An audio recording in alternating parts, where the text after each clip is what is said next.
ఈ మధ్య ఎక్కడ చూసినా ఫుడ్ బ్లాగర్స్ ఎక్కువైపోయారు.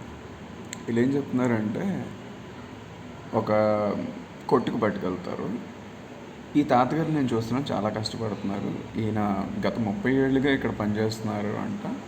ఇక్కడ టేస్ట్ అద్భుతం, ఇక్కడ టేస్ట్ అమోఘంగా ఉంటుంది, ఇది అదే అంటారు.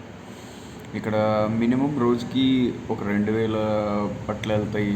10 రూపాయలకి అమ్ముతున్నారు, 30 రూపాయలకి అమ్ముతున్నారు. I don't understand. అంటే అంత సింపుల్గా చెప్తారు. ఇందాకలా ఒక వీడియో చూస్తున్నాను. అక్కడ రోజుకి 8000 పూరీలు అమ్ముడవుతాయంట. ఓకే, 40 రూపీస్ ప్లేట్ అన్నాడు. అంటే ప్లేట్కి 4 వస్తాయంట. 10 రూపాయలు పూరీ వేసుకున్నా కూడా 8000 పూరీలు అంటే ఎంత అవుతుందండి? 80,000 రూపాయలు అవుతుంది.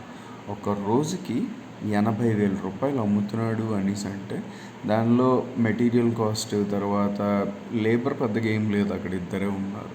ఓకే, అదంతా తీసేసినా కూడా 50% తీసేద్దాం. 50% తీసేసినా కూడా ఎంత ఉంటుంది? 40,000 రూపీస్. ఒక రోజుకి 40,000 రూపీస్ సంపాదించేవాడు ఎలాగా అంటే అంత చిన్న బడ్డీ పెట్టుకొని అలాగే ఉండిపోతారు అనుకుంటున్నారు.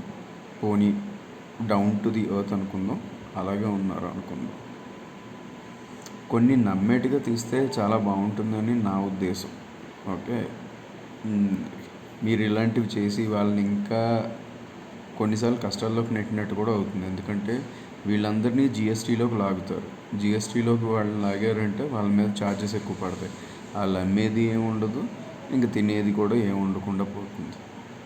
So please make videos which are responsible, అంటే రెస్పాన్సిబుల్గా ఉండేలా వీడియోస్ చేయండి. థ్యాంక్స్.